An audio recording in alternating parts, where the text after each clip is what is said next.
She's so fine. Hell of a hell of a blows my mind. Hell of a lights my day. What's good, guys? This video will be regarding the University of Idaho quadruple student murder case. Some new information has came out, and I want to thank D. Walsh for sending me this information.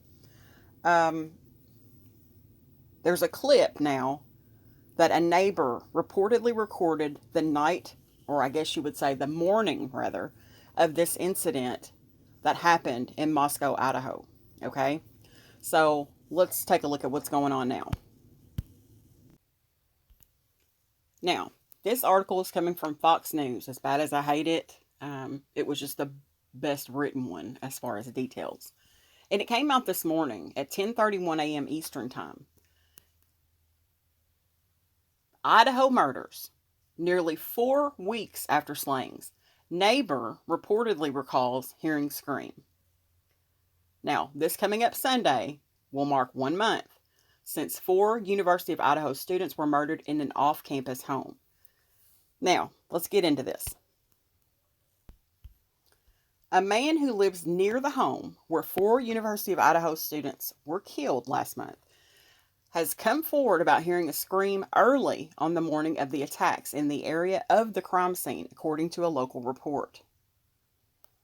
Inan Harsh, a local chef, told the Idaho Statesman he got home around 1:30 a.m. on November the 13th after working late. The home at 1122 King Road in Moscow, Idaho, was usually bustling, even at that time, he told the news site, but instead, there was not a lot of activity. Hours later, as he began to fall asleep around 4 a.m., he said he heard what sounded like a scream coming from the area of 1122 King Road, the Statesman reported. However, Inan Harsh reportedly did not think much of the scream and instead associated it with the party sound rather than one of the more negative value. I didn't think anything of it, Inan Harsh told the news site. After what happened, I've definitely had second thoughts. Maybe it was not a party sound.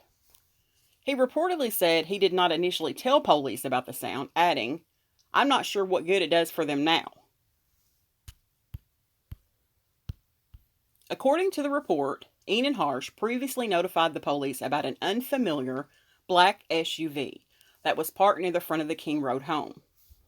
A Facebook page that appeared to belong to Inan Harsh included a post from November 15th stated, quote, 4 killed in stabbing across the street.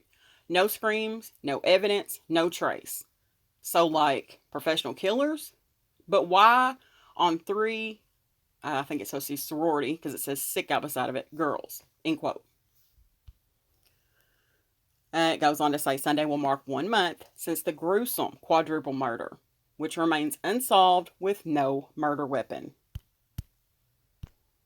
Officials continue to say that they believe the victims were asleep when they were attacked between 3 a.m. and 4 a.m.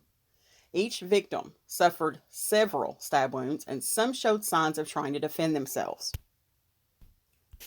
The attacks were carried out on the 2nd and 3rd floors. 2 other roommates were on the bottom floor of the home and were unharmed, police said.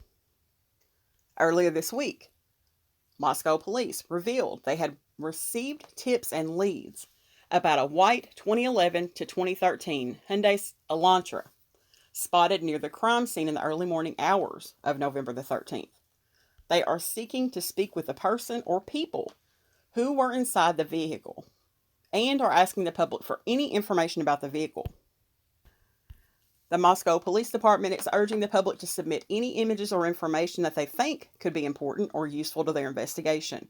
They can do so by calling 208-883-7180, submitting tips through tipline@ci.moscow.id.us. Now let's cut to this video, okay? So trigger warning, it truly did make the hairs on the back of my neck stand up. So let's get into it. I'm going to loop it. Like some other YouTubers say they are going to do and don't. I'm truly going to loop this several times so that you don't have to fool with going back and listening again. You can listen and keep listening and listen for something different each time, because I think that matters. You might pick up something different each time. So let's go ahead and play the audio now.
Let's break this statement down.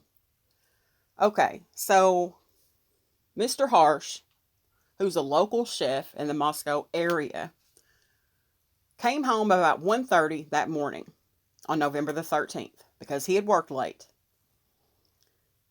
He's familiar with this house across the street, and so familiar that he thought it was odd that there was not a lot of activity going on at the house, okay? As he began to fall asleep, about 4 a.m., Inan Harsh said he heard what sounded like a scream. But he didn't think much of the scream and instead associated with a party sound rather than one of a more negative value. Come on, man. You got a scream recorded of a girl saying, "Stop it. Leave me alone." And that's not a laughing voice. That's a very serious voice. And I don't know if you guys could pick it up in the audio, but it either sounds like he kind of gasped or he moved something. But I think he knew exactly what he heard. And how could you forget having that audio? When you found out the next day, did it not click in your mind? Oh my goodness, I've got this audio that I recorded. I need to get this to the police ASAP. Like, that doesn't even make good sense. What it does, though, is it gives a time frame for something that happened there. Because so far they've ruled out the other roommates, but if you're hearing that type of scream, that's loud, and if he could hear it across the street, you can imagine what it would sound like inside that home. You're telling me those other two roommates heard none of that? Come on, man. Something is off with this case. Something is seriously off. I don't know what Inan Harsh's angle would be in not turning over this very important key evidence. And he said, what value is it to them now? It's a lot of value. It's evidence. It is evidence. But you can tell in the way that this person, this female, is talking, it's as if she knew that person. It's just something about her voice that makes me feel like she knew that person, or was familiar with that person.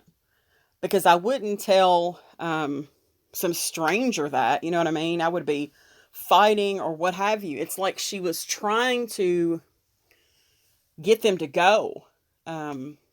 whichever female that is. And I don't know whose voice that is.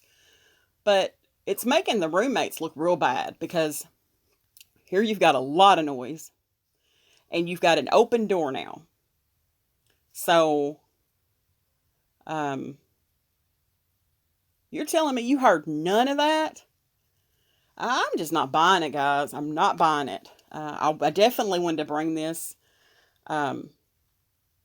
information forward. Also, it sounds as if there's a dog barking in there. So it was enough commotion for a dog to bark at someone's residence. I think someone else also heard something, and maybe they're scared to come forward. I don't know. I don't understand it. And his quote of saying, I didn't think anything of it, and then saying, after what happened, I've definitely had second thoughts. Maybe it was not a party sound. I don't know what to think about this, guys. I think that this is very bizarre. It would have clicked in my mind immediately the next day, what I'd heard the night previous, or just hours previous even, because we're talking about 4 o'clock in the morning. So what, he might have slept till 1 o'clock in the afternoon? You wouldn't remember what you heard before going to bed? Like, it was enough for him to pull out his phone and record. I will say that. So you thought something of it. He had thought something of it, or he wouldn't have pulled his phone out and recorded. So, Lord, don't get me started on this. I'm going to end this video on this note, but I definitely wanted to bring this audio to you guys because it will send a chill up your spine, hearing that, knowing now what happened in that home. So, thanks for watching, guys, and everybody have a great weekend.